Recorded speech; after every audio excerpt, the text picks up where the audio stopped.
मित्रों, कोरोना महामारी के खिलाफ आदरणीय प्रधानमंत्री जी के नेतृत्व में सेकेंड वेव का भी मुकाबला पूरा देश पूरी मजबूती के साथ कर रहा है।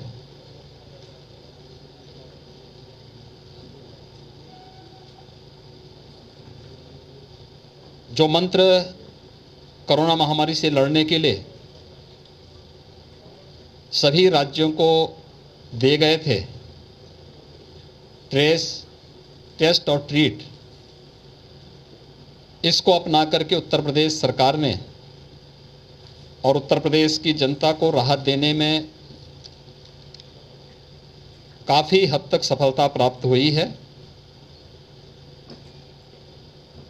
30 मई को उत्तर प्रदेश के अंदर कुल एक्टिव केस 3,10,000 थे। आज ये घट करके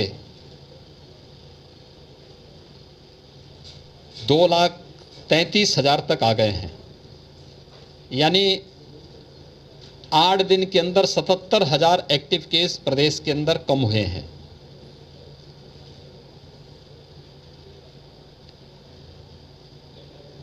प्रदेश के अंदर सर्वाधिक पॉजिटिव जो केस आए थे कोरोना के, वह 24 अप्रैल को 38,000 आए थे। धीरे धीरे करके केस कम होते गए और आज प्रदेश के अंदर कुल 23,000 पॉजिटिव केस आए हैं। रिकवरी बढ़ी है, पॉजिटिविटी काफ़ी कम हुई है।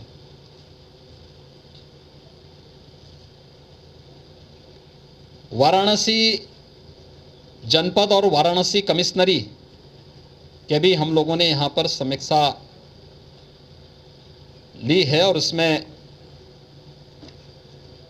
यहाँ पर भी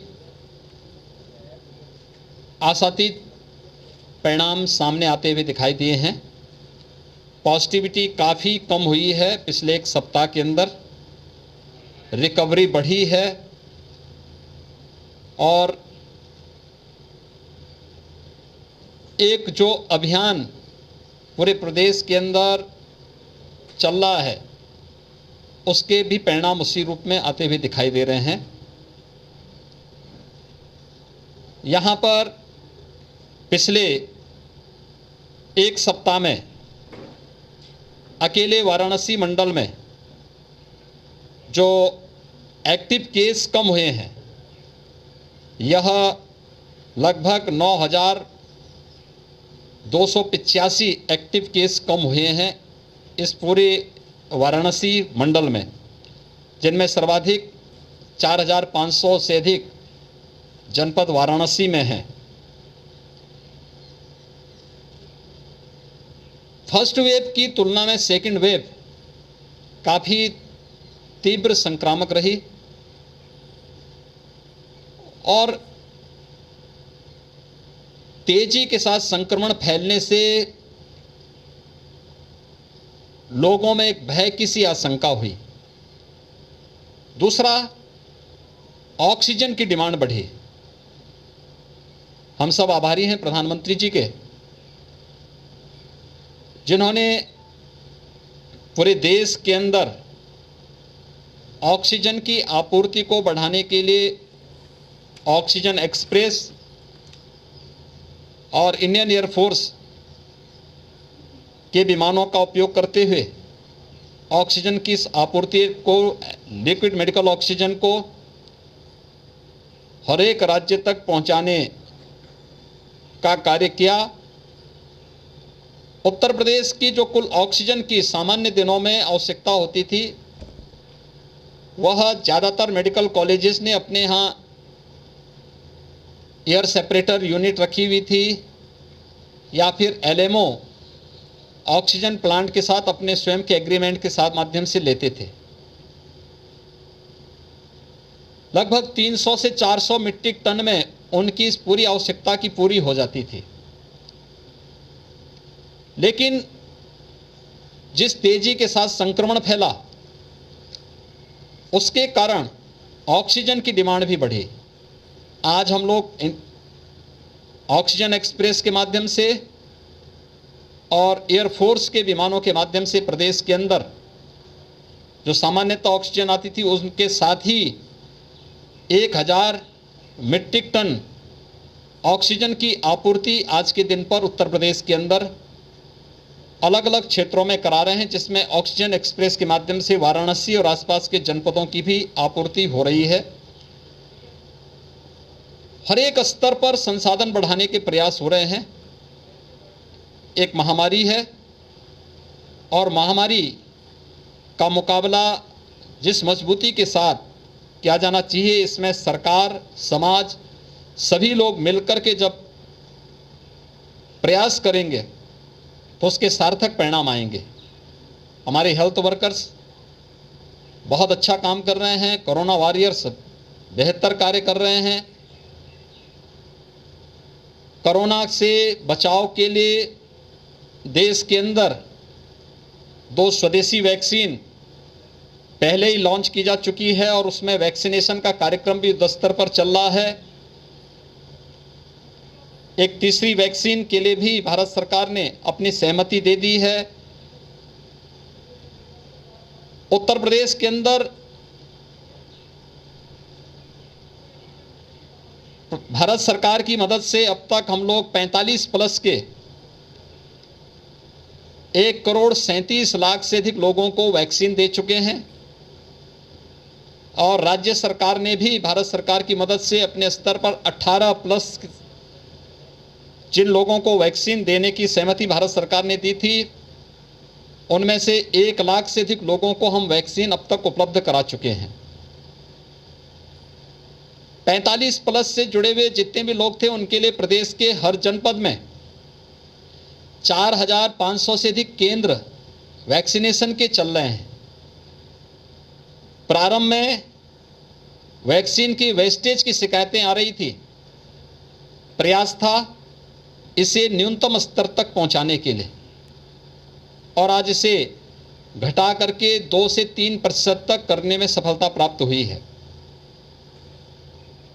18 प्लस का वैक्सीनेशन का कार्यक्रम उत्तर प्रदेश में 1 मई से प्रारंभ हुआ है। कल सोमवार से प्रदेश के 18 जनपदों में यानी 17 नगर निगम और गौतम बुद्ध नगर यानी 18 जनपदों में हम लोग वैक्सीनेशन के कार्यक्रम को कल से प्रारंभ करने जा रहे हैं। कल और प्रारंभ करने जा रहे हैं, जिनमें 7 पहले से थे, 11 नए बढ़ाए गए हैं। इनमें अलग अलग जगह सेंटर बनाए जाएंगे और ऑनलाइन रजिस्ट्रेशन की प्रक्रिया के साथ जुड़ करके कोई भी व्यक्ति अपना रजिस्ट्रेशन करवा करके वैक्सीन सेंटर में उनको वहां बुलाया जाएगा, जिससे वैक्सीन की वेस्टेज को रोका जा सके और कोरोना संक्रमण की चेन भीड़ भाड़ के कारण विस्फोटक स्थिति में ना आने पाए, इसलिए उसकी चेन को भी रोका जा सके, ब्रेक किया जा सके और हर व्यक्ति को वैक्सीन दी जा सके। इसके लिए सेंटर की संख्या बढ़ाना, हर व्यक्ति को वैक्सीन उपलब्ध करवाना, इस दिशा से भारत सरकार की मदद से पर्याप्त मात्रा में वैक्सीन मिल रही है।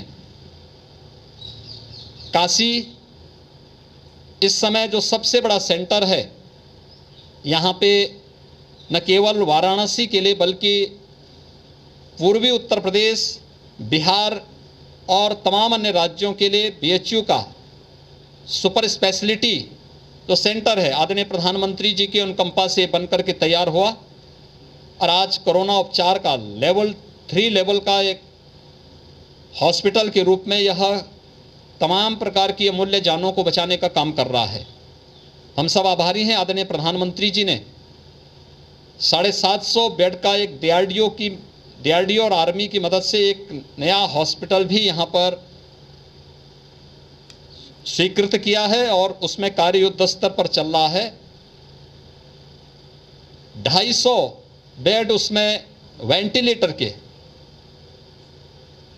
आज के दिन पर युद्ध स्तर पर कार्य करते हुए तैयार हैं और मुझे लगता है कि कल से संभावना है कि कल से वह डीआरडीओ की मदद से, आर्मी की मदद से, आदरणीय प्रधानमंत्री जी के अनुकंपा से कल से यह सेंटर भी यहाँ पर अपनी सेवाएं देना प्रारंभ करेगा जिसमें आर्मी से जुड़े हुए जितने भी आर्मी मेडिकल कोर्स से जुड़े हुए उनके एक्सपर्ट भी हैं, पैरामेडिक्स भी हैं, हाउसकीपिंग स्टाफ भी है। शेष 250 बेड ऑक्सीजन युक्त भी हैं।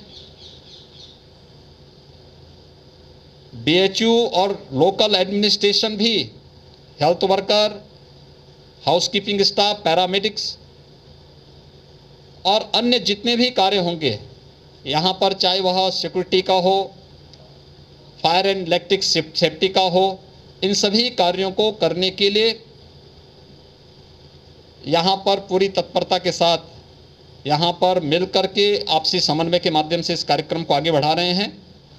जो प्रयास हुए हैं उसके सार्थक परिणाम आते हुए दिखाई दे रहे हैं, लेकिन सतर्कता की आवश्यकता है। और मेरी पूरी प्रदेशवासियों से अपील है कि केंद्र और प्रदेश सरकार अपने स्तर पर हर व्यक्ति को हर संभव प्रयास कर रही है, चाहे वह हॉस्पिटल में उपचार की सुविधा हो या होम आइसोलेशन में मेडिकल किट उपलब्ध करा करके उन्हें वहाँ पर कोरोना से मुक्ति दिलाने में योगदान देने, चाहे वो मेडिकल कंसल्टेशन की सुविधा उन्हें उपलब्ध कराने का हो, टेली कंसल्टेशन के माध्यम से निगरानी समितियां गांव-गांव में जाकर के स्क्रीनिंग का काम कर रही हैं, आरआरटी एंटीजन टेस्ट का काम कर रही हैं और उन्हें मेडिकल किट उपलब्ध कराने का कार्य भी इसके साथ ही संपन्न किया जा रहा है। ये सभी कार्यक्रम जो सरकार के स्तर पर हैं, सरकार कर रही है, लेकिन हर व्यक्ति कोविड के नियमों का पालन भी करे।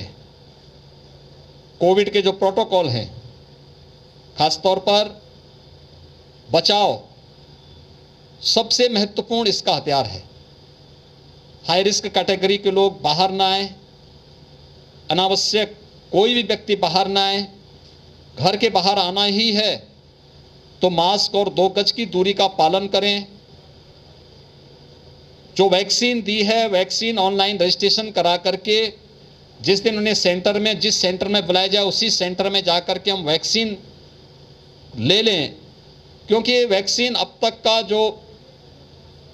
जो भी हम लोगों ने इसके रिजल्ट देखे हैं, वह जिन्होंने भी वैक्सीन लिया है उन्हें एक सुरक्षा कवच वैक्सीन ने उपलब्ध करवाया है। तो वैक्सीन लेने की तैयारी करें, हर प्रकार से उन सभी नियमों का पालन करें जो से कोरोना से और इस महामारी से बचा सकें। राज्य सरकार, केंद्र सरकार की मदद से पूरी सतर्कता के साथ इस कार्यक्रम को आगे बढ़ा रही है। आप सभी लोग कोरोना के नियमों के साथ जुड़ करके प्रत्येक नागरिक को भी जागरूक कर सकेंगे तो निश्चित ही इसमें सफलता प्राप्त होगी और कोरोना हारेगा, देश जीतेगा। यह इस सेकेंड वेव में भी अब तक के परिणाम उसी रूप में, उसी दिशा में आगे बढ़ रहे हैं और हमें उसे सार्थक करना है। बहुत बहुत धन्यवाद जी।